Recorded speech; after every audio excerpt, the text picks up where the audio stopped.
So if you're catching the replay right now, we're just taking a few moments for everyone to get the notification that we are live, that we are starting our virtual full moon circle. So it's just going to take a moment while everything gets going here. So if you are just getting tuned in, I invite you to maybe have something to drink with, maybe have something to write with or take notes.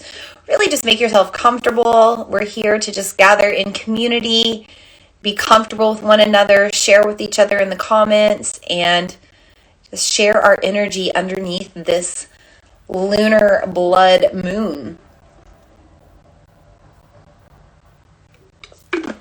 By the way, if you follow me on Instagram, I apologize for my lack of posting lately. I have just been incredibly busy and blessed with that busyness, but I haven't had a lot of time to deal with my social media, and I don't really worry about that. So I'll get back into posting soon enough, but you can always, check out my website. I, write about the moon there if you want to know about the moon. My tarot readings are always there. So if you're looking for those postings that I sometimes post on social media, you can find them on my website as well.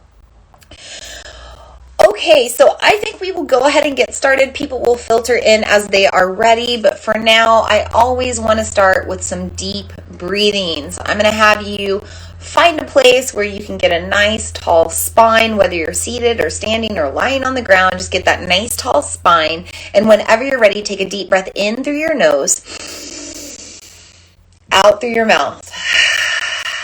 Maybe shake loose, shake off any tension, shake off any stress, ground yourself in, get a little bit more rooted into your tailbone and your seat or your feet or wherever you are. Take a deep breath in through the nose, out through the mouth, maybe with some sound this time. Vibrating those vocal cords, activating your energy centers, activating your sacral chakra for emotional processing. Let's do one more deep breath in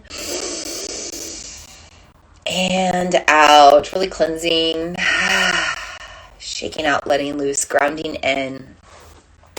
Welcome to our virtual full moon circle honoring this total lunar eclipse and full blood moon in Taurus. It's also in Bharani Nakshatra in the Vedic world, and we are going to talk about it all tonight. If this is your first time tuning in to me, I just want to say hi and welcome as well. My name is Vina Lene Rachel. I am a moon priestess, an intuitive, a channeler of the divine, and I host these free virtual moon circles every new moon and full moon, at least every moon that I can. There's a few that I've missed over the past few years, but very few. Otherwise, I am here with you under the lunar energy, tuning in to tell you all about new moons and full moons and what's going on with each one that shows up in our world.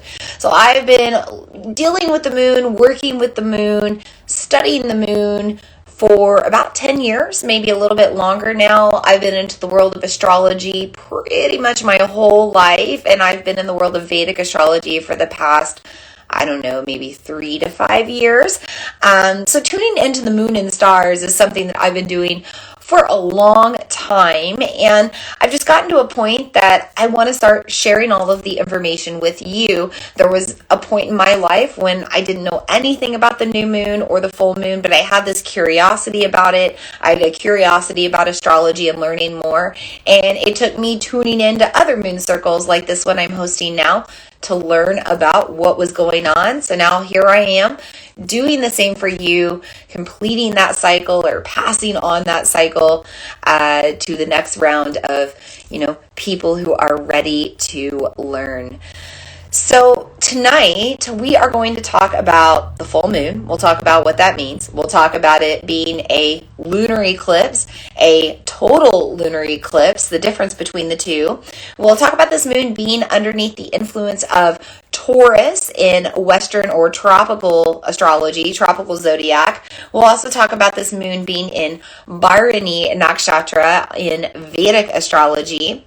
We'll talk a little bit about the other things going on in the cosmos as well. Right right now we have Mercury cazimi or combust in the sun. We also have Venus behind the sun right now. We have this moon opposing Uranus right now. There is a lot of energy going on, and we are going to talk about it all tonight. So make yourself comfortable. Like I said, you might want to have something to drink, something to write with. Most of all, just be cozy. Taurus energy is all about being comfortable, but no matter what energy the moon is in, I want you to be here and be comfortable as we come together to talk about the moon. Also, if you are live, feel free to utilize the chat. Feel free to say hi. Let us know how you're doing underneath this full moon. Let me know if you have any Taurus in your big three, or Taurus, maybe a Taurus stellium, or were you born in an eclipse? Were you born in a blood moon? Let me know if any of this energy in particular could be affecting you. Of course, we're going to talk about it as well, but yes, please use the chat to interact and share or ask questions if you need to. So before we get officially started, let's talk about the moon. Let's talk about what it means to be in a full moon portal. The moon cycles every 29 and a half-ish days. It starts on day 1, aligned with the sun in a new moon phase. It's the dark moon phase. As we look out, we wouldn't be able to see the moon during the new moon. But then about 14 or 15 days, halfway through that lunar cycle, we come into the full moon. So in the beginning, the moon, the earth, and the sun are all aligned. And then halfway through the lunar cycle, the moon opposes the sun, reflects the solar light back onto the earth. We can see the moon, and that's when we're in that full moon phase. Now, most people know more about a full moon than anything else. And even if they don't know really much anything about the moon, they're going to know that the full moon makes people a little crazy, right? Like we associate full moons with spookiness, with werewolves. If you work with children, you know that children are crazier around a full moon. Or if you're a parent with a child, like I have a toddler right now, he's an Aries, he's ruled by Mars. Just things are crazy right now with this full moon. He's definitely heightened with the energy. If you work in the medical field, you know that more injuries occur and more ER visits occur during full moons compared to any other time. So why do full moons make us crazy? Well, first off, let me just go back and say that they do make us crazy, and we have a word to prove it. It's called lunatic. We all have probably used it in context. Lunatic comes from luna, as in la luna, as in the moon, as in lunar energy, as in the energy in affecting us and our emotions and making us crazy. But why is that? Well, on an energetic level, prana is heightened. Prana is the energy at the top of your inhale.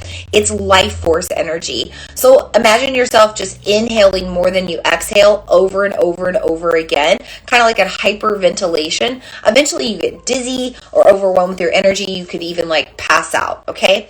That's too much prana. But the energy at the top of your inhale, that energy right there, that breath of fresh air, that's prana. And it's our life force. It keeps us going. We also have apana energy, the energy at the bottom of the breath. Is what we kind of tuned into at the beginning here with those 3 deep breaths. It's the energy that helps us connect to the earth and ground. It helps us to release and let go as well. And that energy isn't as strong right now. We're pulled towards the moon. We're pulled towards prana. And so therefore we are less grounded. We're less stable. We're less relaxed. We're more restless. We're a little bit heightened in our energy. And then physically, gravity isn't as strong on the earth right now. During a full moon, we are pulled towards the gravity of the moon, making ourselves feel subtly lighter. It's not going to be a lot. You're not going to step on a scale and see yourself, heavier, but you are going to feel it in your body because you're made mostly of water. So you're going to feel really buoyant right now, really lifted up, really elevated into that prana energy, and also pulled up to the moon. So pulled into more of your head than your heart and your gut, okay? So What lives in the head? The ego. The ego drives our mind, our thoughts, our behaviors, our emotions, our programming. And we can be a little bit irrational when our ego is ruling.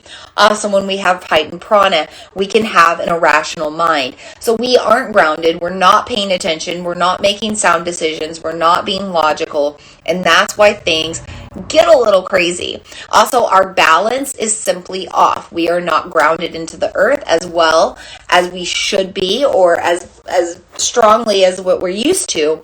And so our balance can physically be off, and that affects our energy as well. It's all connected. So that's what's going on right now. We're in a full moon. It's the moon opposing the sun, reflecting the solar light back onto us, and we're halfway through the lunar cycle. Energetically, as we come halfway through the lunar cycle, it's a great time to slow down, to check in, to see how our energy is doing. You know, the moon impacts our emotions, our energy in motion, pulled up between this prana and apana energy, affected by gravity. So anytime that we're tuning into our emotions, and maybe we're tuning in halfway through the lunar cycle, and we notice that things feel a little off, well, this is a good time to pause and make adjustments. If things feel good, it's a time to set intentions or commit to staying on track or staying where we are. So it's a check-in point. And if you use the moon as a goal-setting tool, if you work to set goals with each lunar cycle, or work to manifest with each lunar cycle, or work to heal with each lunar cycle, then you are going to gain progress because you're constantly checking in every couple of weeks with your energy and then making adjustments and managing so that you stay more aligned and you stay in balance. Now, what happens when we have an eclipse? Sometimes we're going to have a total lunar eclipse. Sometimes we're going to have a total solar eclipse. Sometimes we're going to have a partial lunar or solar eclipse, okay? Right now we are in full moon energy, which means the moon is opposite the sun. The earth is in between. So if the earth is aligned at just the perfect point with the moon, or more like if the moon and the sun are aligned at just the perfect point, the earth can actually block for just a moment the sun. Okay? So this is a lunar eclipse because the light of the moon is eclipsed for just a moment, and then it comes back again. So, you know, our moon is always moving around the earth. So it's not always fully exactly opposite the sun in that full moon phase. The moon wobbles. It has different angles that it hangs out at. So when it's opposing the sun, depending on that wobble or that angle, it might not fully be covered by the earth, or it might be pretty open away from the earth. But every so often, the earth does block that energy and block that light, and then the moon is eclipsed for a moment. Now, solar eclipses, we see the sun goes black, and then it comes back again. It's the same concept, except at that point, the moon is in between the earth and the sun, and so it's the moon actually crossing over that's blocking the sun. This is just a particular wobble and positioning of the moon with the earth to block the sun. Either way, whenever we have this energy, it's going to feel weird. It's going to feel different. So think about pre-modern times, okay? Times before we knew anything about astronomy. Think about the moon turning red all of a sudden. It would be a little weird, right? You might think the world was ending, the apocalypse was coming, that we were going to rain blood. You wouldn't know what was happening, okay? And we still have this primal programming within us, deep in our psyche, in the history of who we are as humankind, that still feels weird around an eclipse. Even nature gets weird around an eclipse. You'll see it tonight, or the eclipse hits early in the morning, but nature will be a little weird tonight and tomorrow, or maybe has been acting weird the past couple of days. Maybe you've just noticed the energy's been weird the past few days, or you'll notice it in the next few days to come. Maybe you feel weird, okay? All of this is due to the eclipse. So that's what's going on right now. The way that the moon blocks the solar light, it doesn't block it enough to block out the moon completely. That's why it turns red. But it is an interesting energy, and it's going to impact us. We're going to feel it. It's also why I'm having this moon circle tonight before the peak of the full moon. I usually have it the night of or after. But I wanted you to learn a little bit about the eclipse tonight because it is an important energy to pay attention to. Looks like we got some more people joining in, so I'm just giving a little hello here. Okay. So let's move on. Let's officially open our moon circle. Let's bring in the 5 elements. This is something I do for every circle. If you have these elements and you want to bring them in tonight, great. If you want to bring them into your own circle, ceremony, or ritual, great. But if you don't have these tools, that's okay too, because you are tuned into the ether through the internet, and through this space you're absorbing the energy of these elements just by being here on this transmission. So I'm going to start with earth energy. We are in an earthy Taurus moon, but I always bring in earth energy, and I'm doing it in the form of crystals and gemstones to start. Couple of different things tonight. You could be working with anything black. So you could go with a black onyx, you could go with obsidian.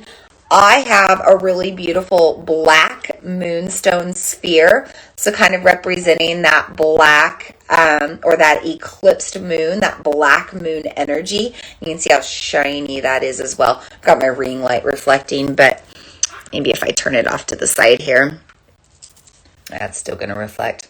You can get a little closer there and see that. Okay. And then also I have a really shiny polished piece of labradorite. So any sort of dark reflective crystal is great to use with this moon tonight. I'll tell you why in a bit. I also have this bigger piece of polished labradorite, very reflective and dark. See, notice the difference, by the way. Check out that transformation. Okay. So anything black to represent this eclipsed energy. You could also use red stones. I don't have any red stones right now, but I am wearing my red threaded Tulsi mala. So you could be using any red stones as well, because this is a blood moon. Things like bloodstone, carnelian, those would also be great stones to work with right now. Now, working with trees can be really good as well. So I mentioned this is Tulsi wood. I actually have Tulsi and black Tulsi.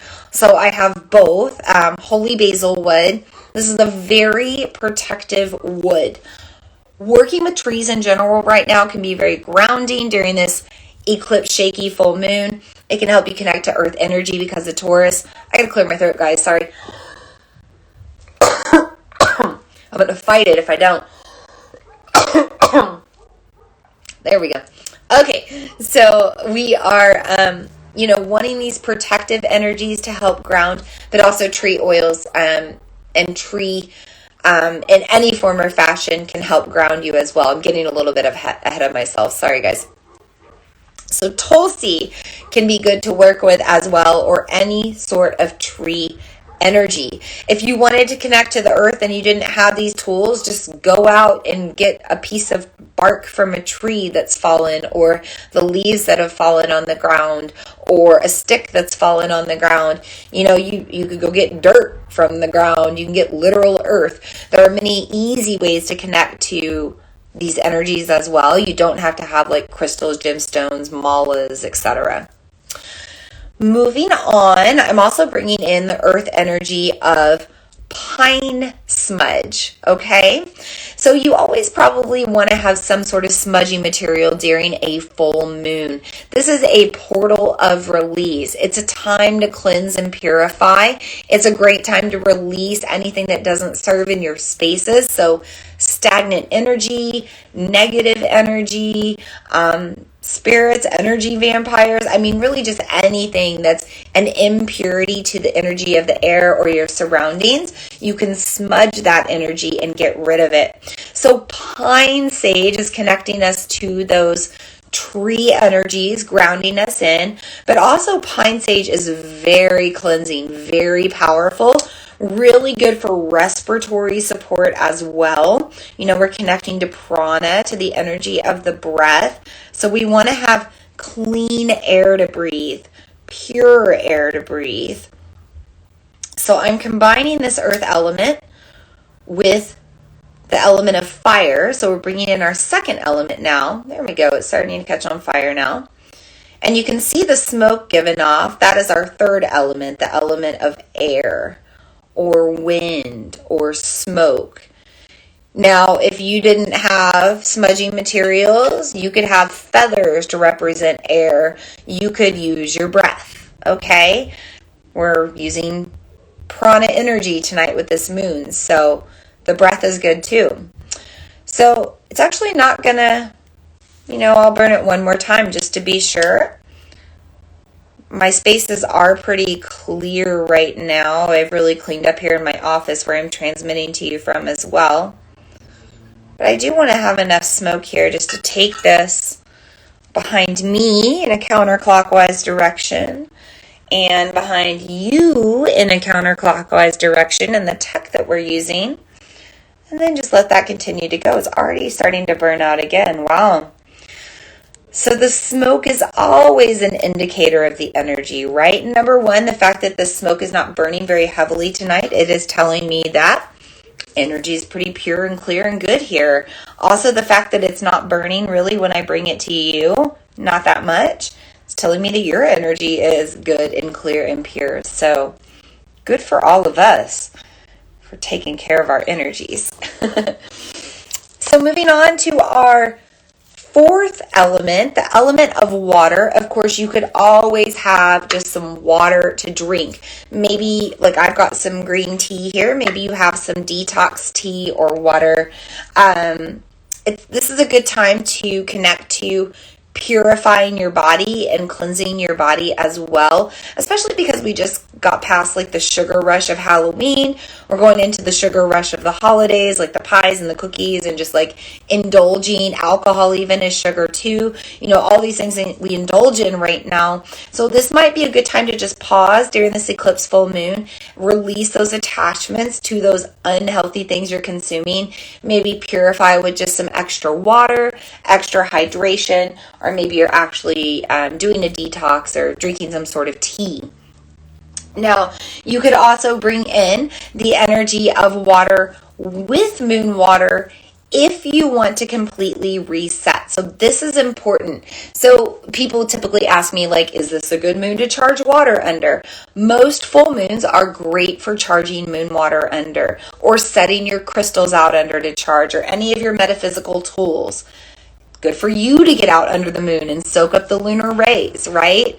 However, when we are in an eclipse, a solar or a lunar, but when we're in an eclipse, it is considered auspicious to be out under that energy.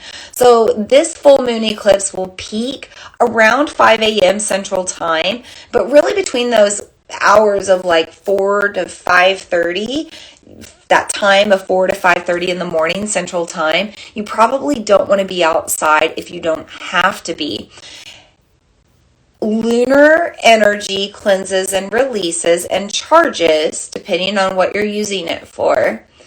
Eclipsed lunar energy can completely reset you. So if you've been doing some work on yourself, if you go out underneath that moonlight or you drink moon water charged with the eclipse, it will erase the progress that you've had. Now, if you've completely healed or gone through a work in progress and you've seen it to fruition, you're not going to erase that work. This is more like the programming and the stuff that you're doing right now. It's like a hard drive that you're going to wipe from your current memory, from your current computer right now, okay? Same with your crystals, your metaphysical tools. If you set them out underneath this eclipsed moon, underneath the eclipsed energy, they will be wiped clean. Maybe you need to do that with some of your tools. Maybe you don't. The energy is up to you to use, but that's just my little side note on making moon water. Now, also connecting to water energy with that fourth element, you can use the power of aromatherapy. I like to use essential oils because they combine the energy of earth. They're coming from plants. They combine the energy of fire because they are collected through steam distillation. They are connected to the energy of water, of course, because they are in liquid form. And they are connected to the energy of air because we breathe them in. Okay? They're also connected to working with our limbic system, a place in our mind up here in these upper regions of the body that has to do with mood, emotion, and memory. So essential oils and aromatherapy, a very powerful tool to use. I would suggest possibly working with wild orange underneath this moon. Wild orange activates your sacral chakra, your second energy center. There's a siren. Let's hold space.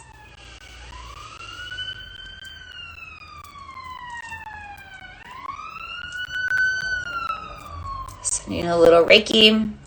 Anytime I hear those sirens, again, medical emergencies, full moon, right?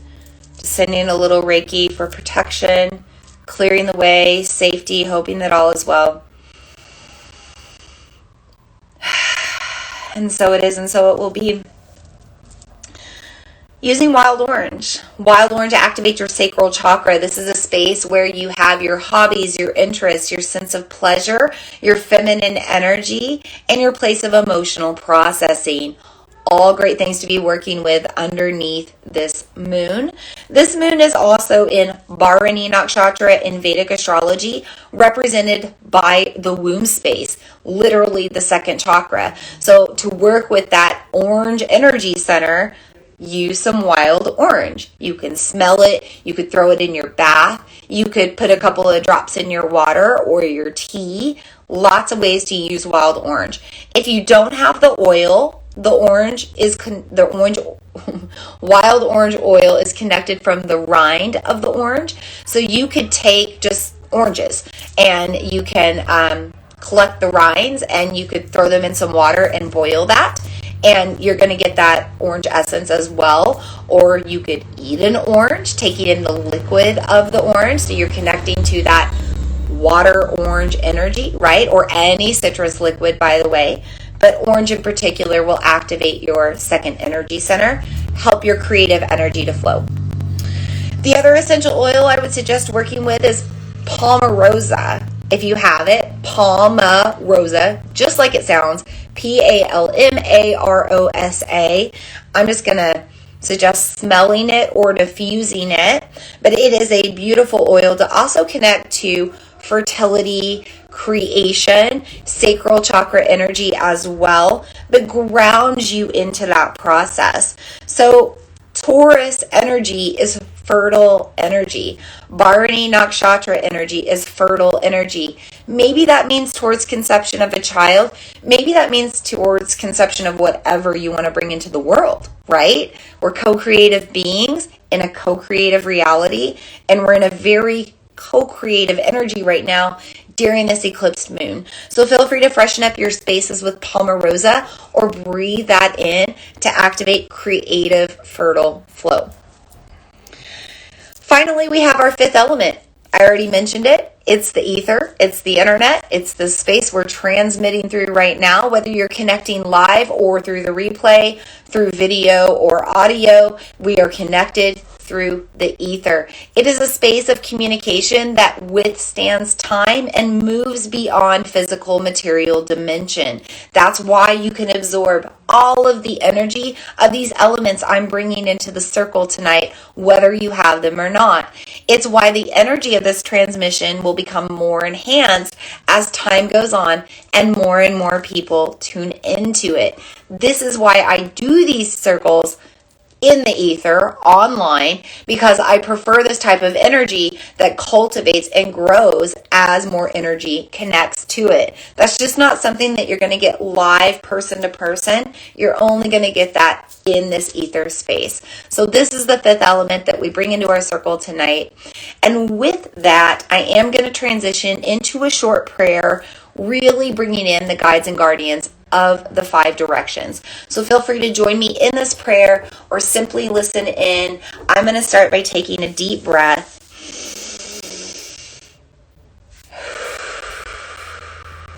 I'm going to take things in a clockwise direction to invite in first the guides and guardians of the East with their element of air. Heightened prana right now with the energy of our inhales. The energy of new beginnings that comes with an eclipse.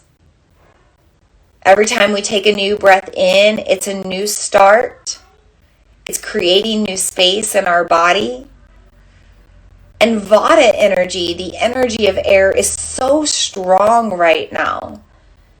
As we're in this season of autumn, as everything is drying out, as everything is blowing away with the wind, season of death, as the veil is thin, as we hear the whispers from the other side.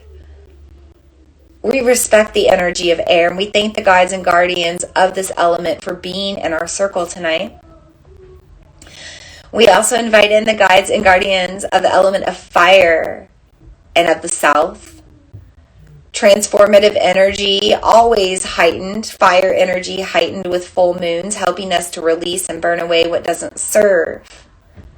But even more heightened, as not only do we reflect back the solar energy onto us, but we also find a little spark of light with the eclipse that will arise around sunrise tomorrow.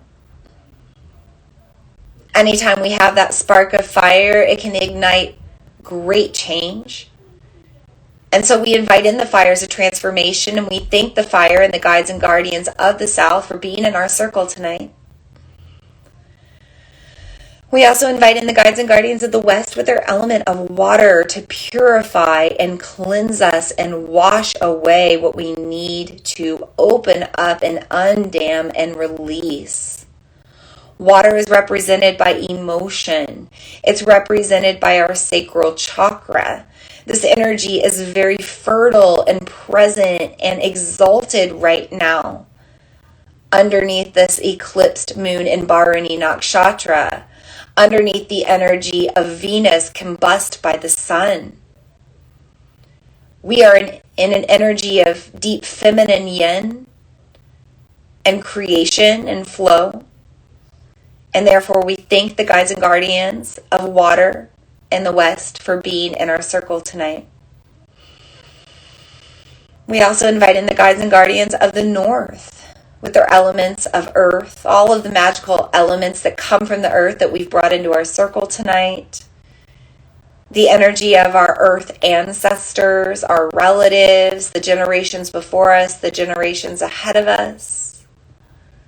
Grounding, stable energy of the gravity at Earth's core, helping to keep us here, helping to balance out all this prana. We thank the guides and guardians of Earth and the North for being in our circle tonight. And finally, we invite in the guides and guardians of the fifth element, the spirit realm, the ether, the Akash, our sixth senses, our protectors, archangels, angels, cosmic beings watching over us, guiding us, influencing us, anything from the other side that speaks to us now as the veil is so thin in this Scorpio season and this full moon coming right in between. We thank the guides and guardians of the fifth element in the ether for being in our circle tonight. Got an itchy third eye right now. With that, our circle is officially open. Welcome anybody who just happened to join in. Thank you for all those that just showed love and hearts. Feel free, by the way, to utilize the comments. If you're just getting signed on, let us know how you're doing with this moon. If you have any questions, comments, concerns, put it in there. Let's talk about Taurus energy. How do we know that the moon is in Taurus? Because the sun is in Scorpio. We're in the sun season of Scorpio until November 22nd. We've been in it since October 23rd. And because the moon is opposite the sun right now, it's going to be in the sign opposite the sun is in, which is Taurus. So Taurus and Scorpio are opposite each other on the zodiac. And right now, Taurus energy influences this moon. That means we do have a more grounded energy than normal. We also might want to be more grounded. We might want to rest more, sleep more, be in our creature comforts more, be more comfortable, be more cozy. I did not want to get out of bed this morning, partially because of the time change, which I'm sure most of us do not love more than love. But I did not want to get out, and also I had like extra layers of blankets on my bed because it's getting colder here at night. So it was like this gravity blanket situation. I just felt very held and very grounded, very cozy. Did not want to get out of bed. That's very Taurus energy. Taurus energy loves to be in bed for multiple reasons. I'll let you think about that one. Remember that Taurus is a fertile energy. Taurus energy is 6 months from now in the springtime, Taurus season. That's when it's heightened, right? And Taurus season is from about April 21st to May 21st. So it's springtime, fertile energy, okay? And it's the peak of spring season. Aries, Taurus, and Gemini are the seasons of spring. So Taurus does bring a fertile energy, and it's ruled by the earth. So ruled by Mother Earth energy, ruled by Gaia. It's a very feminine energy. You'd think it would be masculine with the bull, but it's very feminine. The peak of spring is when things are very floral, right? Now, how are we in that fertile energy now, that feminine energy, that beautiful energy now? We're in the beauty of death, my friends. And the beauty of death is that it is transformative. For whatever dies makes space for the new. Many things die and fertilize. So we have all these leaves on the ground now for the most part. It's autumn. If you're in a space where the leaves are on the ground, leave them there. People get so caught up in raking up their leaves for the image of their yard and the looks. But those leaves, they're providing minerals and nourishment and love to our earth right now. Isn't that beautiful? That as the trees die and they let go of the leaves are no longer serving the trees, but they serve the earth. And they serve the creatures of the earth that are coming into hibernation. So all those leaves are insulating the earth and creating warmth for all of our little like rabbits and bunnies and groundhogs and the earthworms and the little bugs. All these things that are gonna come out again in the springtime. Kind of like eclipse energy too, right? Some of these little creatures that are here in the spring and summer, they're going to go away now. They're going to go into the darkness. It's going to seem like they're going to die. Most of them will not.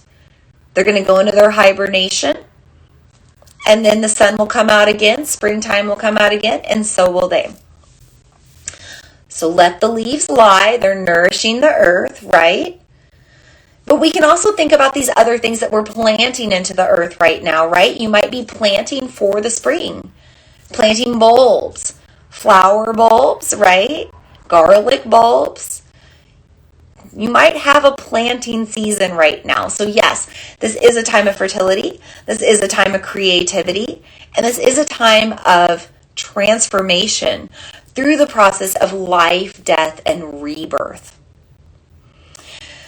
So thinking about the bull itself, right? Taurus energy, Taurus full moon coming into this peak of fall, right? Middle of Scorpio season, a time of death. Scorpio season is a time of transformation.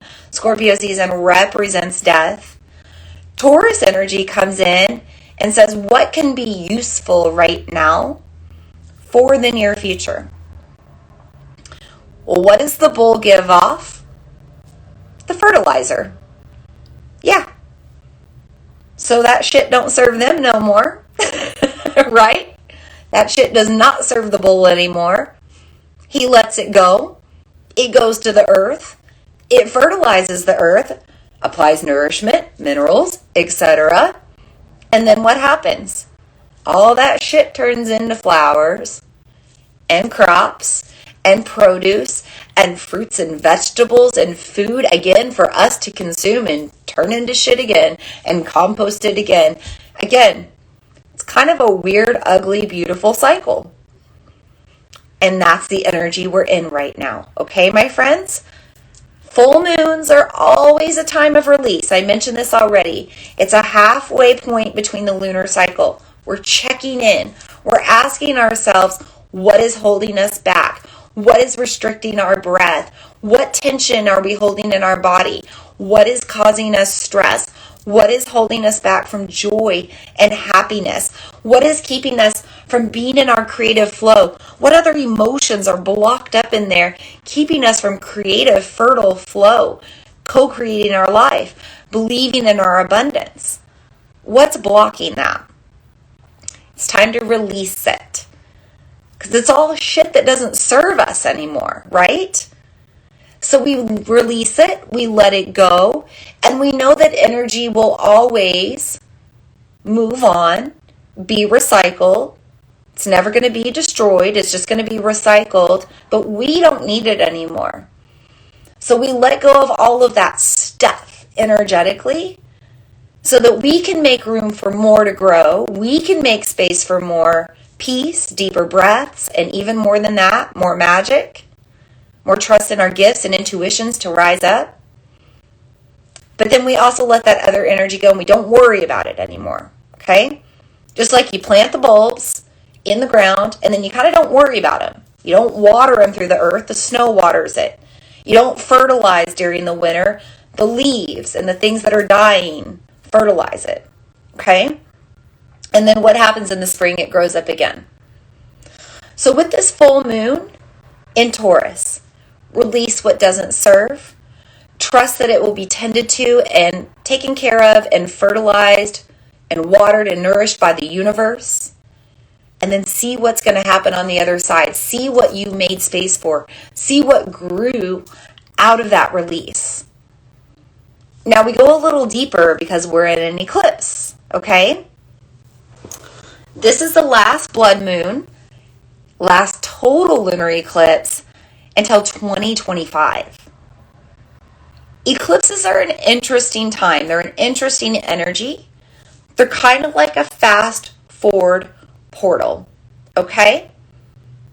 We always hit eclipse season during this time of year in what we call the shadow season. That's part of the reason we call it the shadow season, because the sun and the moon are dealing with their shadow sides, their eclipses. It's also a time when we go into our shadow side. We turn more within. It's colder outside. There's not as much going on. Now the holidays will be coming, but we tend to turn more within. We tend to conserve our energy. We tend to rest more, longer, darker nights. We tend to want to sleep more. We're tired at 5 o'clock because of the time change, right? But it's all a time of kind of turning within, slowing down. Okay? And then we take time to take note as we're turning within, right? The shadow side. We look at our things that maybe we were hiding in the shadows.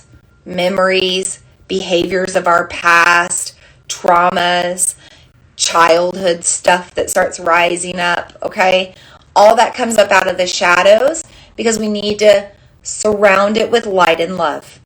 We need to shine light on it out of our heart. We need to look at ourselves and say that was a different evolution of ourselves. That was a different experience. Maybe the situation was out of our control. We can't change it. It's in the past. But we can shine light and love on it. And we can ask ourselves how it changed us for the better or how it helped us grow. Okay? So that's where that shadow season comes from.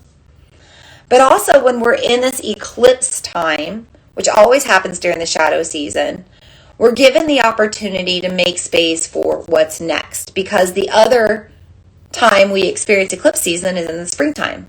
So in spring and fall. And then a little bit of the summer when things are growing. Spring, summer, fall, winter. You know, we've got to find the opposite of that and the balance out. So how do you balance out your energy right now? How do you balance your emotions? How do you come back into alignment? Eclipses are going to help you do that. So whatever you change right now, whatever you release, whatever you let go of, whatever you hold on to, whatever you welcome in, whatever choices you make, whatever choices you don't make, they're all going to impact you into the spring as we finish up this eclipse series. So we'll come back and do eclipses again in Taurus season. But it might carry you over into 2025 and even longer. So do you want to jump through the portal? Make a Nintendo reference like Mario and those little like doop doop doop, like the wormholes, little green pipes he jumps through. Transforms to World 8 or whatever it is from World 2. Do you want to do that? Do you want to fast forward? Do you want to get to wherever you're trying to get? Or just get to the future, whatever it holds? Or do you want to comfortably stay in the same spot? Taurus energy likes comfort. It loves to just be comfortable and peaceful and take its little nap out in the sun, in the pasture. Not really have to do a lot. But Taurus energy also likes la dolce vita. The chewing of the cud, the sweetness of the life, the milk that the cow gives, right? La dolce vita, the luxuries of life. Financial security, fortune, luck, abundance, joy, nice cars, a nice home, comfortable clothes, nice things, nice vacations. That's all Taurus energy, okay? So you've got to ask yourself if the choices you're making right now with this eclipse, are they going to give you that? By staying where you are, staying comfortable, are you going to have that sweet life? Are you going to have a fruitful life? Is your spring looking good? Is your summer looking good next year? Because everything going on right now in your life, you want to bring into your future. You want to have this same life, these same comforts, these same situations. You're living it up in your life and you want this in your future. But if you don't, if you want more, if you want to open yourself up, you got to let go of some stuff to make room for the space. Okay? And make different choices. Because when you make different choices, you rewire everything, right? So if you're coming to a crossroads right now with this moon, if you're given choices, if you have like deja vu, same people, same places, same experiences coming around again, you either make the same choice or make a different one. Nothing is right or wrong. It's your choice. It's your journey. We're all on different journeys, okay? But just know that that's what's going to come up right now. Madeline says she's a Taurus sun here and she's giving lots of hearts with all of this luxurious lifestyle, right? I think about like that Fergie song. That's what's coming to my mind right now. So yeah, living the luxurious life. That's what we're trying to create right now. That's what we can have right now, no matter who we are, no matter what sign we're in, no matter what the moon is in. We always have the ability to create that. But with this particular eclipsed moon in Taurus, we really have the ability to create that abundant, luxurious, comfortable life. Okay? So I mentioned deja vu. I mentioned buoyancy, right? Things coming up right now. People from your past coming up. The same choices coming up. The same opportunities coming up. The same traumas and triggers coming up. It's all rising up to the surface right now because you've got to pay attention to it.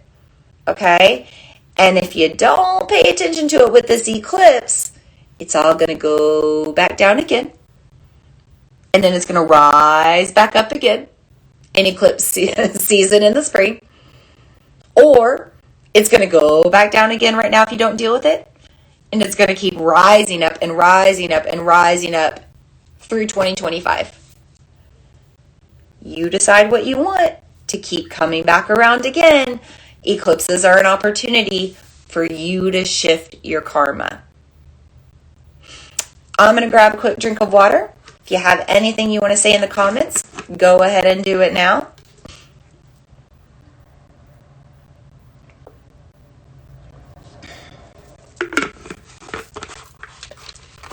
So let's talk a little bit about the other things going on in the cosmos right now. These things rising up from the surface, the people from the past especially, maybe business opportunities coming around again, contracts and agreements coming around again, trade opportunities coming around again, money opportunities, similar ones coming around again. All of that energy also has to do with the fact that Mercury, the planet of communication, expression, trade, transaction, technology, it is in what we call cazimi right now, which means that it is combust by the sun, directly behind the sun, completely combust in its energy, and fully exalted. In Greek mythology, Mercury is known as Hermes, the trickster. In the tarot, Mercury is known as the magician card. Okay? This is a magical yet tricky energy to navigate. When Mercury is at play, things get a little tricky. Our tech gets tricky, maybe because we need to check in with how we're managing our energy there or exchanging our energy with technology. I'm going to talk about that really quick with Black Mirror tonight. Don't let me forget if I forget. Don't let me forget. I don't think I will, but Black Mirror. So technology is tricky right now. We might have issues with business agreements, contracts, all of that, any sort of exchange of agreement. Communication might be a little weird right now. And also just, it might be tricky to navigate our own magic. So maybe we're getting skeptical about our intuitive gifts or our psychic gifts. Right now we're in Scorpio season. The veil is very thin right now. This is a time when the other side is trying to communicate with us. Not just the other side of the spirit realm, but all of the other dimensions. So right now you might have things whispering to you, coming to you. You might have thoughts in your mind. You might think that you are schizophrenic. You might be having weird dreams or messages coming through in your dreams or your meditations. You might just get those spidey senses or inner feelings. You might dream something and it happens. You might have deja vu more than normal. You might be able to predict the future. Who knows? But right now, those gifts are heightened. The veil, the other side of the veil is speaking to us. And with that, sometimes we question it. Okay? So you might be in a time where you're, feeling a little confused about the communication of your psychic senses or how energy speaks to you. Okay? You also might be finding it tricky to manage your emotions because your emotions are little chemical magical reactions in your body and energy in motion. And so right now, if your energies are imbalanced or your emotions are imbalanced, that might be also heightened because of Mercury cazimi. Okay? So how do we take care of this? We ground, we meditate, we take deep breaths. Maybe we chant mantra to focus. There's a lot of different ways that we can manage that energy. We also have Venus behind the sun with Mercury, okay? And Venus is also combust, not necessarily cazimi, but still combust because she's behind the sun. which means that Venus and the energy she embodies, the planet of love, relationships and friendships, both romantic, platonic, pleasure, worthiness, hobbies, interest, all that stuff is kind of like in the shadows right now, or feeling a little blocked in flow. So you might have some challenges in your relationships, your friendships, your romantic relationships, your partnerships. Again, those business transactions. There's that partnership thing coming up again. You might struggle to lean into tending to yourself, taking care of yourself right now.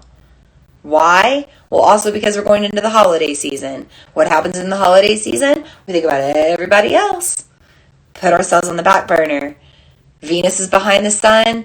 We might be putting ourselves on the back burner right now, okay? We might be putting our emotional expression on the back burner, our creative, artistic expression, our creative flow, anything that's beyond the things we have to do, the things that we want to do, the things that we should do, the things we desire to do, those things might be limited right now. We might be limiting them, or we might feel like the universe is limiting them, okay? So how do we fix it? We set intentions right now with this eclipsed full moon, because we know that all the decisions we're right now will carry us through the winter, into the spring, and probably through the next 2-3 years or more. We set the intention with this moon to take care of ourselves, to do something that makes us feel good, to put energy towards our hobbies, our interests, our pleasures, to take pleasure in life. La Dolce Vita, Taurus full moon, right? All its energy is connected, comes in like one big puzzle. We're putting the pieces together right now, figuring out how to navigate the energy. So Venus is behind the sun. Taurus full moon is getting eclipsed. It's time to just take a little bit of time, right? That eclipse happens for just a moment. But over these next few days, or right now, or tonight, or tomorrow, just take a little bit of time for yourself. A little bit of time for your feminine yin energy, for your sacral chakra, for what you want to do. Okay? Finally, we have to talk about Uranus.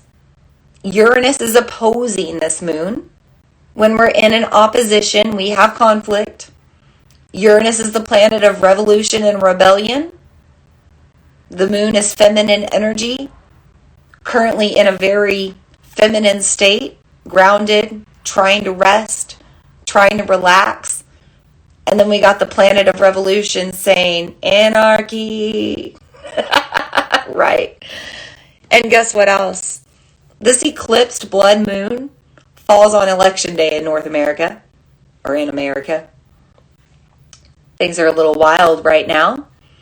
We've got Uranus, who wants change, who wants innovation, wants to think differently, do differently, wants a freaking revolution. And it's opposing all of the energy reflecting onto the earth right now, telling us to pay attention to ourselves, to prioritize ourselves, to prioritize our wants and desires and pleasures and needs, and also to believe that we can create our reality, that we can co-create whatever life we choose. So all of this government stuff, these politics, all of that, yes, you have a part in it. Yes, your voice counts. Yes, your vote counts, probably more than normal. It's a very potent time to vote or speak up or make a choice, okay? And especially towards anything that involves us living a more fruitful life, a more abundant life, a more joyful life, a more Venusian life. Because guess what planet rules Taurus, aside from Mother Earth? Venus. Okay?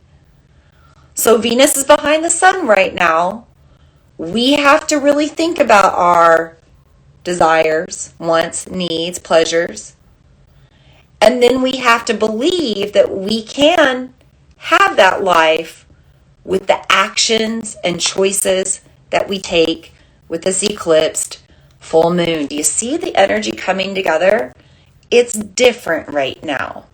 It's weird because we felt like a lot of things have been out of control, right? Past 2 years have been whack. Felt like everything was out of our control. But it wasn't. It's always been in our control. It's how we react to it. It's how we continue to make choice despite the past, despite the shadows, despite the traumas, despite the triggers. We move forward. Mercury is a planet of moving forward, and it's exalted. We move forward. We embrace our magic. We balance our energy. We get ourselves together. We compose ourselves. We know what we want, and we go after it and believe that we can get it. Very magical, creative full moon right now. Let's travel over to the eastern side of the world. Vedic astrology. I am not an expert. I always say that. Not an expert. Would love to hopefully get this course done this year that helps me become more knowledgeable. But for now, I just like to share what's going on in Vedic astrology because it's very similar to Western or tropical zodiac, and you might get new insights, new messages, new guidance out of it. In the Vedic side of the world, this moon is in Bharani Nakshatra, Bharani. The BH is like a Bharani. Bharani Nakshatra. It is a lunar mansion that resides in the constellation of Aries. So ruled by Mars. Gotta clear my throat. By the way, when Mercury is exalted like this, you can have challenges in your ears, nose, and throat and sinuses, which is very Mercury ruled. I was born in a post-shadow Mercury retrograde. I always have sinus issues when Mercury's at hand, getting a little tricky with me. So thank you for your patience. Okay. So Mars is currently retrograde right now. Mars went retrograde on October 30th. Will be retrograde until January 12th. So about that second week of January. And Mars is the planet of yang, masculine energy, war, work, getting things done, taking action. Also retrograde right now, spinning backwards, encouraging us to be more yin, to be more feminine, to not go to war, to not go to battle, to talk about it, think about it, love it out, hug it out instead, right? So if the moon is in the lunar mansion of Aries ruled by Mars and Mars's energy is spinning backwards, we're going to feel a little different about things. We're going to want to take action in different ways. Bharani Nakshatra is also known as the star of creation, which means that it is a fertile lunar mansion, which means that this is a time, again, to set intentions, to plant seeds, and to believe that we can co-create a fruitful life. It's just like the Taurus energy, right? It's just a different perspective of it. Now, here's the interesting thing. Every lunar mansion has some sort of god or goddess ruling over it, and Bharani Nakshatra is ruled by Yama, a Hindu goddess of death. Now, really quickly, I want to go back to, really, we're just going to go into Syrian mythology. So this is more eastern side of the world as well. In Syrian mythology, sorry, not Syrian. Here's that Mercury thing. Sorry, Mercury is tricky. Sumerian. Ooh, totally different. Still on the eastern side of the world, or maybe more like that ancient part of the world. In Sumerian mythology, there is a story of the earth goddess Inanna going into a descent to the underworld to visit her sister Ereshkigal. And Ereshkigal is kind of like her twin shadow sister in a way. Inanna is this beautiful goddess. Think Venus, right? Aphrodite even. And then Ereshkigal is more like the devil, the underworld, Lilith, Medusa, those sorts of energies, okay? But the truth is, they're one and the same. They're the same feminine energy. The archetype is just being split and explained in two different embodiments of it, okay? So Inanna, she goes into this descent to visit her sister. And actually what's happened is Ereshkigal has kidnapped Inanna's lover, okay, and brought him into the underworld. So now Inanna has to go down. She has to negotiate with her sister, retrieve her lover, bring him back to the earth, okay?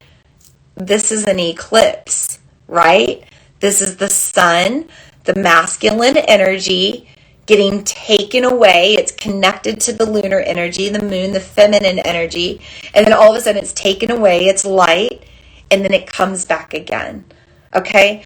So Inanna is going on this journey to the underworld. And with each gate of hell, with each gate of the underworld that she descends into, she has to shed a piece of herself or release a piece of herself, give up a piece of herself, right? We're in this full moon time of release, okay? It's time of death, season of death. So she sheds like her crown and her beautiful jewels and her clothing. And pretty soon by the end of it, she's completely stripped naked. She has nothing left. She's given even her title of who she is. So she's given away her labels of who she is. And she's simply there at the essence of who she is, raw. And at that point, Ereshkigal hands over the lover.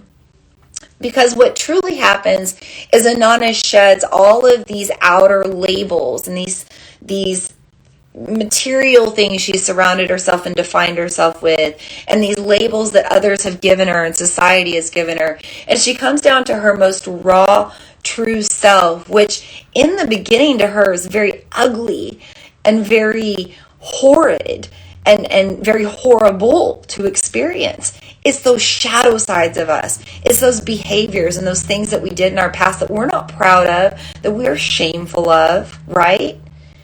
But then what happens? She learns to love herself like that. She learns to realize that her twin sister is simply a reflection of herself. All of those horrible things. When she descends to the underworld to meet her sister, she's meeting herself. And by loving herself and accepting herself as she is in her raw, truest form and her raw, truest beauty, she has given back this other side of herself. Her lover, her partner, her romantic, but it's also the masculine side of herself. It's the ability to put her clothing back on, to take on the labels, to take back the ego, to surround herself with the material possessions and view the world in a different way and see that none of that defines her. None of it is part of her, and none of it she can take with her into the underworld when she dies. Okay? So let's go back to the Vedic world. Thank you for the hearts, by the way. So we're in this story, right, of death. And Rama, the Hindu god of death and the underworld, is ruling this lunar mansion, reminding us to release and let all of these other facets of ourself die. The labels, the parts of our existence that have been created outside of us, and get back to the parts of our existence that have been created within us, by us. And ask ourselves if we need to rewrite the story, recreate those pieces of ourselves. Do we need to transform? Do we need to view ourselves in a different light? Do we need to love ourselves in a different way? By doing so, we will be transformed. We will return to the light different and into a more fruitful and creative life as well. Because when we're more in our essence of who we are, we go after what we desire. We go after our pleasures. We go after our joys, our hobbies, and we start to create our whole life around those things that we actually enjoy doing and the things that cultivate more joy and more pleasure and more happiness and more fertility. And, it's all connected from there. So even in the eastern part of the world, through the star of creation, this Bharani Nakshatra, we are saying to let go, release what doesn't serve. It's making space for so much love, so much wisdom, so much guidance, so many aha moments, so much awareness to help you feel more complete. And the more complete you feel, the more complete you will be in your life. You will not feel like you are lacking or missing out or not supported or not abundant and fortunate and lucky.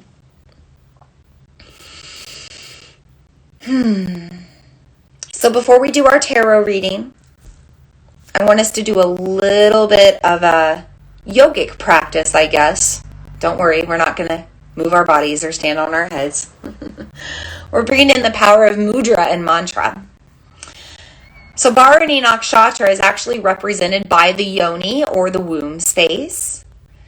And we can make the yoni mudra by bringing in this little diamond shape between our thumb and our index finger. Kind of looks like the shape of the yoni as well. And then we can take that right about pubic bone to navel. And that's where we hold our yoni mudra. Now relax it. Don't create any tension. Just hold it loosely.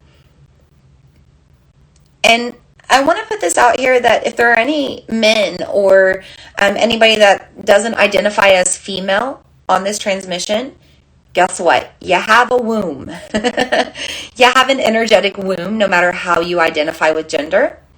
It's our second energy center. We all have a sacral chakra. It is your energetic womb space. We all process emotion here. We all have reproductive organs here. And we all have fertile creative energy here. Okay? So we want to connect to that fertile creative energy to bring forth into this world whatever we are trying to conceive.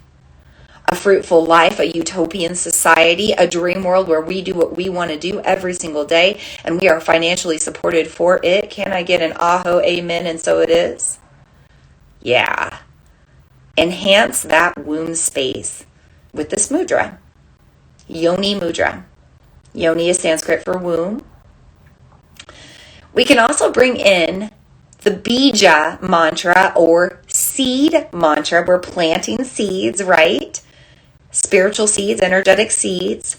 The seed mantra for our second chakra is VAM. V-A-M. Think Venus. Venus energy, feminine energy, okay? So create that VAM, right? Let's go ahead and say it out loud. VAM. Do it with this yoni mudra. VAM. Keep going. VAM.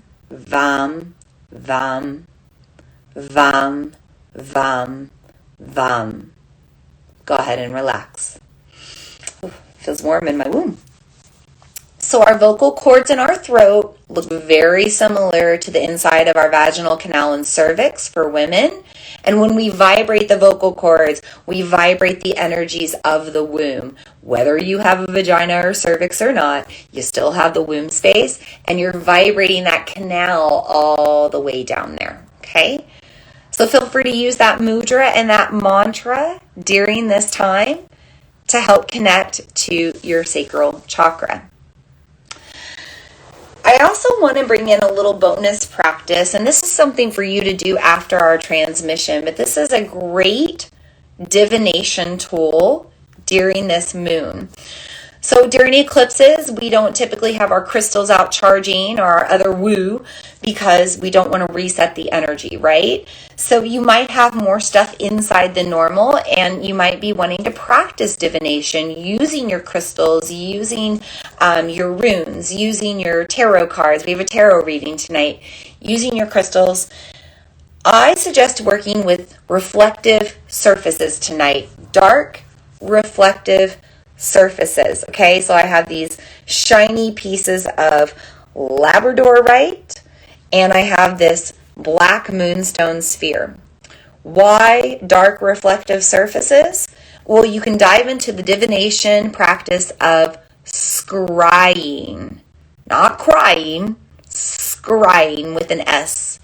What is scrying? Scrying is the ability to look into a crystal ball. basically. Okay? Scrying is the process of staring at a reflective surface that is not a mirror to see what is revealed to you. So the longer that you look at something, it changes. It morphs. It's not what it seemed to be in the beginning. Anything that we stare at will do that, okay? If you don't have a black reflective crystal, you can use your phone. You can look at the black reflective surface of your phone when it's just off and there's no screen going. Guess what it is? It's a black mirror. I mentioned I would talk about this, right?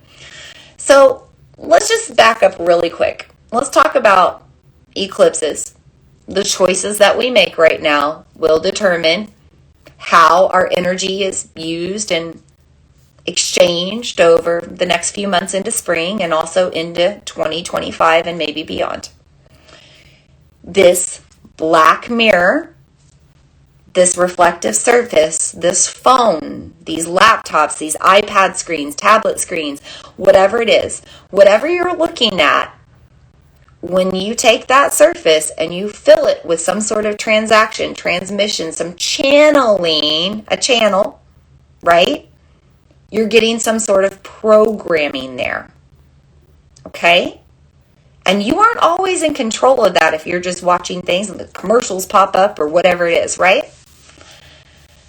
Kind of the same thing when you're looking into the black mirror surface without any influence otherwise. When you just let the veil be thin and the universe take over and there's no other outside programming.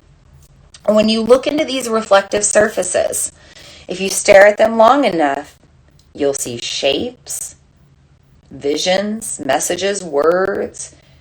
You might not necessarily see it, but you might sense it or feel it. What you're doing is you're tuning out your other senses and you're tuning into really just one sense, your eyes or your vision. And when you work with your two eyes in harmony and you start to stare and focus them into one, you also activate your third eye. When you activate your third eye, you activate your intuition and your psychic gifts. And so that's when the things come through that you see, feel, sense, whatever, hear, okay? But it starts by you looking into the reflective surface. You might see your spirit guides behind you. Don't be scared.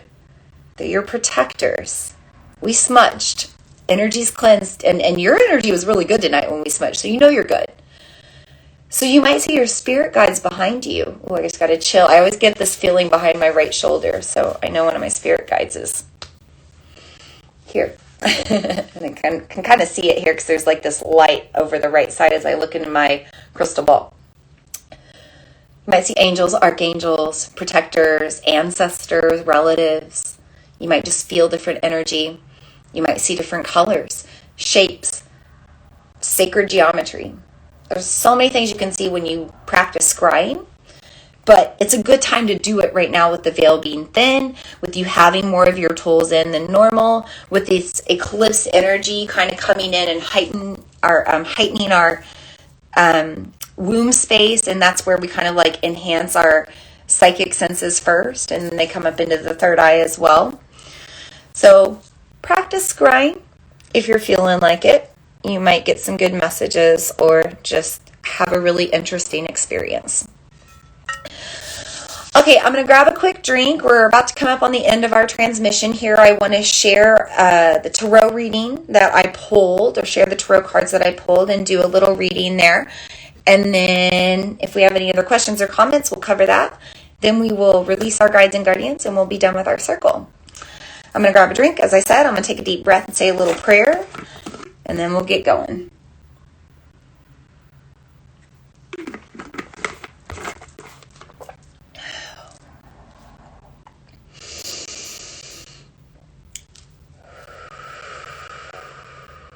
just want to take a moment to thank the cards for being in our circle tonight. Inviting in the messages that we need to receive and hear. Believing in whatever comes our way, knowing that it came our way for a reason. and setting the intention to utilize whatever messages come our way to make true change for our greatest good. So I always pull a past, present, and future card. Did the same tonight. For our past card I pulled Queen of Cups, Venus energy. And pulling it from the past, right? Because Venus already went into the underworld. She already went behind the sun a few weeks ago. So she's been combust for some time. She's been on her journey into the underworld as a Nana for some time. And she's learning how to find true worthiness. This cup, these cups, they're an indicator again of that water energy, that emotional energy, our sacral chakra, that lunar energy. But this also has to do with, containment and just really understanding how to handle all of that water.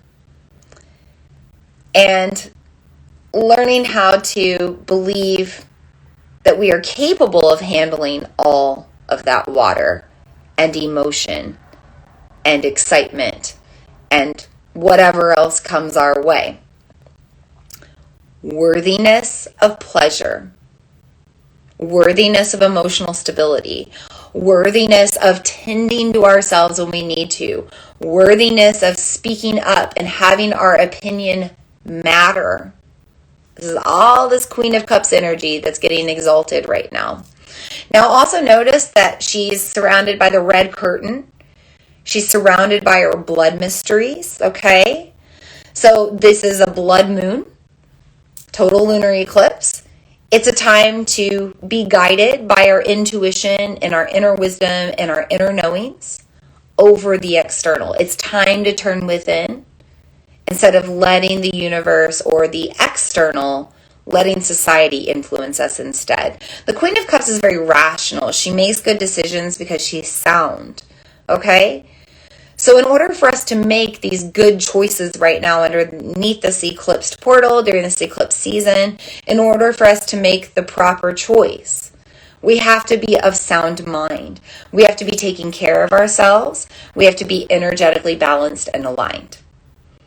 So do what you need to do to help yourself feel good, to help yourself feel peaceful, so that you're making the right choices for your greatest good during this, opportunity under this eclipse for transformation. For the present card, I pulled the Page of Wands reversed, okay? Now, he's wearing blue and green. Blue is your throat chakra. He's got this wand in his hand. Anytime we have a page, we are in apprentice energy. So this is a magician's apprentice. And Mercury is not retrograde right now. The magician is not retrograde right now, but he is exalted by the sun in Cazimi. And that means that his energy is a little tricky right now. And anytime we have the Page of Wands reversed, it indicates trouble with communication, expression, transaction, business agreements, contracts. All of that stuff can be challenged right now. And yeah, it's gonna be. Why does this happen? Well, it happens so that we turn within, so that we listen to ourselves, so that we listen to our intuition, so that we are more guided by our inner magic. When we are learning to cultivate our magic, we have to slow down and listen to our gifts. We have to turn within and let go of all of the other distractions. Mercury is related to tech. If you've been dealing with technological struggles, there's that communication thing. If you've been dealing with issues with internet, phone, tech, whatever, maybe it's because it's distracting you from co-creating and believing in your magic and being able to bring about your emotional alchemy or stability or manifestation magic. All those things can be impacted right now because of Mercury. So Page of Wands is saying, hey, slow down, take your time, listen, and make sure that everything feels real clear.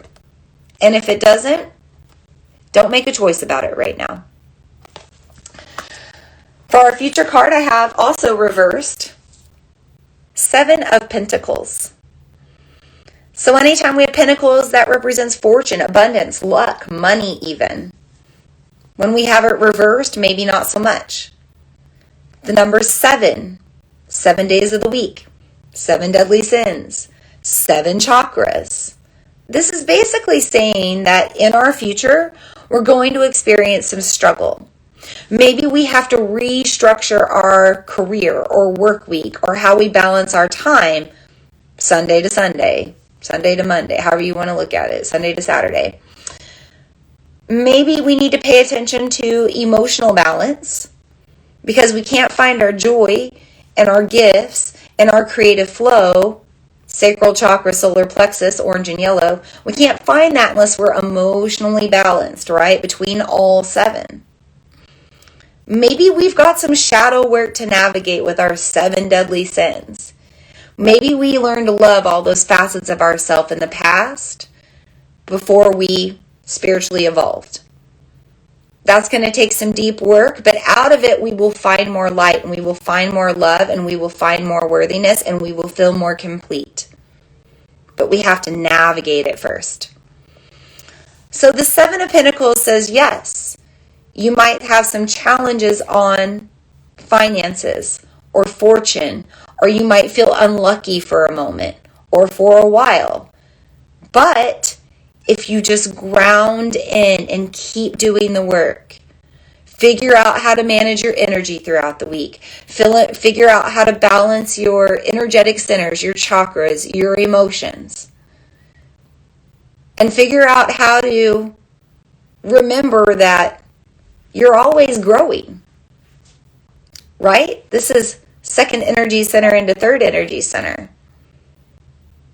So you just have to remember how to recycle the energy and manage it, and then out of it will come fortune and joy. But just keep doing the work first, and just like the eclipse, you'll go through the darkness, but the light is on the other side.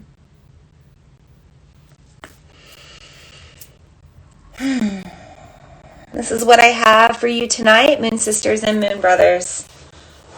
I hope this energy has served you from the cards, the messages. I hope the energy of the elements have served you. I hope the messages I'm channeling tonight serve you, guide you. If you have any questions or comments, feel free to put it in the comment section now. Otherwise, I'm going to release our guides and guardians and close our circle. I'm going to take a deep breath. Feel free to join me as you let everything go. I'm going to go ahead and do that prayer, and if I need to answer any comments after, I will. I'm going to take my power finger up in a counterclockwise direction to release the energy.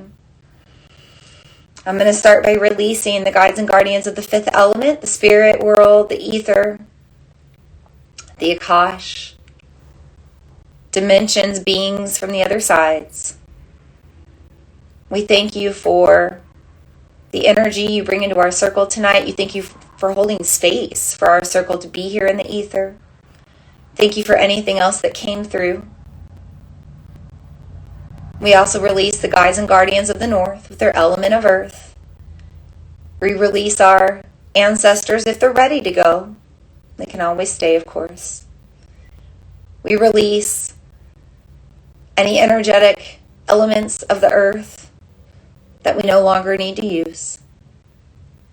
And we thank the earth for always holding us, providing us that stability through gravity, helping us to rest right now with this moon, this earthy Taurus moon. We thank the guides and guardians of the north and their element of earth for being in our circle tonight. We also release the guides and guardians of the west with their element of water, helping to purify and transform us, helping to cleanse us and wash away, helping us to go with the flow. Water represents time. We remind ourselves that the choices we make right now can karmically impact our future, either into the spring or a few years from now, or maybe even far beyond. And therefore, we really remain present with this lunar portal, with this eclipsed energy, with everything at hand right now calling to us. And we thank the guides and guardians of the West with their element of water for being in our circle tonight. We also thank the guides and guardians of the South with their element of fire, transformative energy burning with this full moon, this eclipsed moon sparking new flames of fire and desire within us and around us. We welcome in the fires of change, politically, socially. We ask that the fires of justice burn and bring about equality and peace and a utopian society. We know the change can happen if we hold enough drive and desire and we take the action towards the change. We thank the guides and guardians of the South with their element of fire for being in our circle tonight. And finally, we release the guides and guardians of the East with their element of air. Purifying energy, deep breaths with prana, life force energy, helping to create whatever we are ready to co-create in this magical world. We know that with every breath, we create more space. With every exhale, we release and recycle energy. And we continue this circle of life as we breathe and honor the energy of air tonight. And we thank the guides and guardians of the East for being in our circle. And with that, our circle is officially closed and complete. I want to thank you all for being here tonight. Whether you're here live or on the replay of the transmission, listening to the audio or the video. Audio replays are on my Follow Your Path podcast. Video replays are on my website, vinalene.com, and on the Mother Moon Yoga YouTube page. So thank you for tuning in wherever you are tuning in. I'm sending you so many blessings on this eclipsed blood moon. May you be guided to make the choices that support your best self and your best world, your best life, full of sweetness and joy and luxury and comfort and peace and stability, security. We will meet again on Thanksgiving Eve, talking about blessings. November 23rd, it's a Wednesday. We will be coming together at 8 p.m. Central Time to honor the new moon in Sagittarius. We will not be in an eclipse anymore, but we will be in the season and a moon of fortune, luck, joy, abundance, and solar plexus energy ruled by Jupiter. I'm super excited to meet with you then and talk about the energy when it happens. But until then, may we all be so very happy. May we all be healthy and well, and our throat chakras nice and balanced. May we all feel safe and at peace and secure. And of course, may we all feel loved, be loved, love one another. And so it is, and so it is, and so it is. Blessed be to you all. Until next time, namaste.